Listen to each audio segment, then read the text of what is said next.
சிம்பிளான ஒரு plain cake எப்படி செய்யறதுன்னு பார்க்கலாம் வாங்க. அதுக்கு முன்னாடி நீங்க நம்ம சேனலை சப்ஸ்கிரைப் பண்ணலைனா சப்ஸ்கிரைப் பண்ணிக்கோங்க.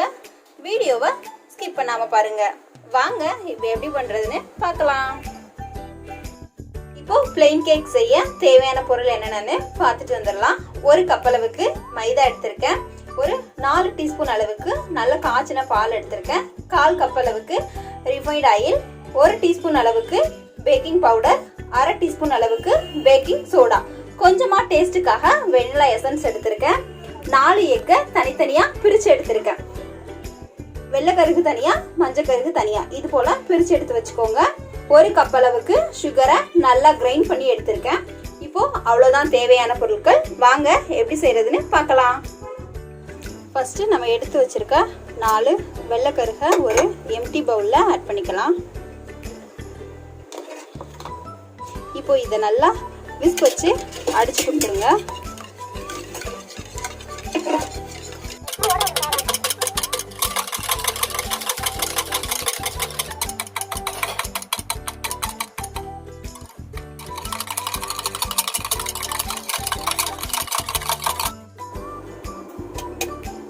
இப்போ இது போல நல்லா அடிச்சு எடுத்துக்கோங்க. 1 கப் அளவுக்கு நம்ம அரைச்சு வச்சிருக்க சுகரை இது கூட ஆட் பண்ணிக்கலாம். ஆட் பண்ணி மறுபடியும் நல்லா இதை அடிச்சு கொடுத்துருங்க.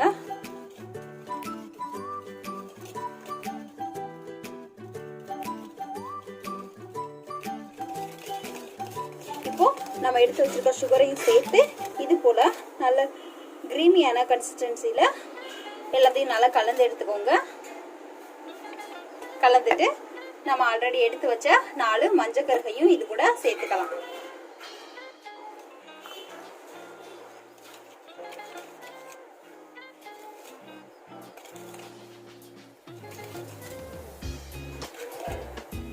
இப்போ மஞ்சள் கருகையும் சேர்த்து நல்லா கலந்து விட்டுறலாம். மஞ்சள் கருகு சேர்த்து ரொம்ப நேரம் கலக்கணும்னு அவசியம் இல்லை.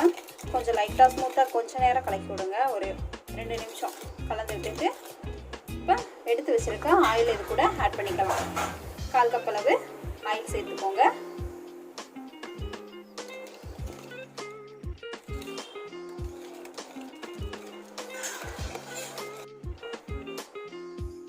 இப்போ ஆயில் சேர்த்து நல்லா கலந்து விட்டுட்டேன்.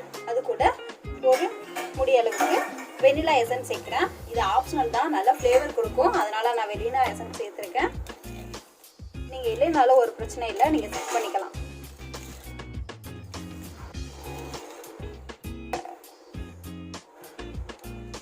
இப்போ 1 கப் அளவுக்கு நம்ம எடுத்திருக்க மைதாவை கொஞ்சம் கொஞ்சமா கலந்து விட்டுறலாம்.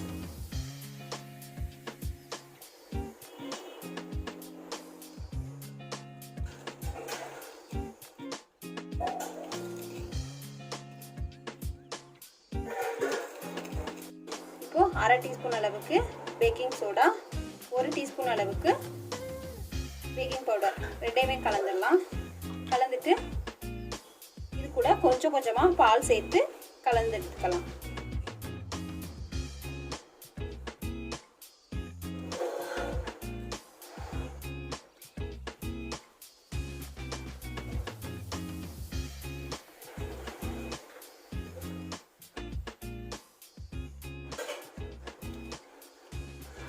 இப்போ எல்லாத்தையும் சேர்த்து நல்லா கலந்தாச்சு. இதை நம்ம கேக் மோல்டுக்கு ட்ரான்ஸ்ஃபர் பண்ணிடலாம்.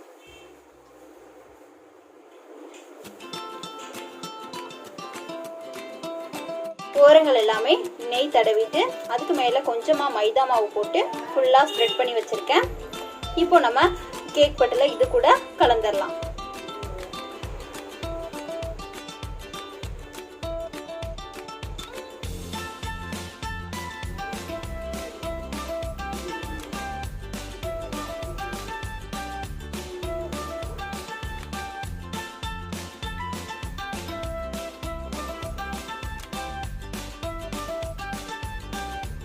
ஸ்டவ் ஆன் பண்ணி ஒரு குக்கர் வச்சிருக்கேன். 10 நிமிஷத்துக்கு ப்ரீ ஹீட் பண்ணி அப்புறம் நம்ம கேக்கை பேக் பண்ணி எடுத்துக்கலாம்.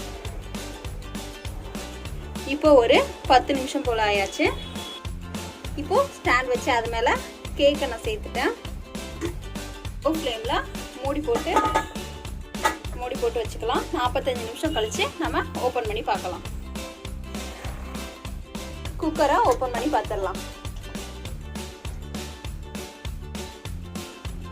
நம்மளோட கேக்கு நல்லா சாஃப்டாக நல்லா வெந்து பொங்கி வந்திருக்கு. இப்போ செக் பண்ணுறதுக்காக ஒரு கத்தி அல்லது ஏதாவது குச்சி மாதிரி கூட விட்டு பார்த்துக்கோங்க. மாவு எதுக்குமே ஒட்டாமல் நம்மளோட கேக்கு ரொம்ப சூப்பராக ரெடி ஆயிருச்சு. இப்போ நம்ம இதை வெளியில் எடுத்துடலாம். இப்போ நம்ம கேக்கை குக்கரை விட்டு வெளியில் எடுத்துட்டேன். இது ஒரு 1/2 hour வர இதில் உள்ள சூடு எல்லாமே நல்லா தனியட்டும். சூடெல்லாம் தனிச்சோடனே நம்ம கேக்கை தனியாக எடுத்துக்கலாம்.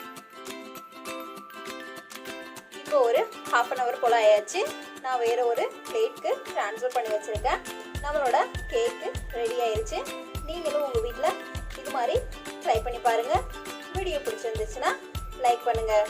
Thank you friends.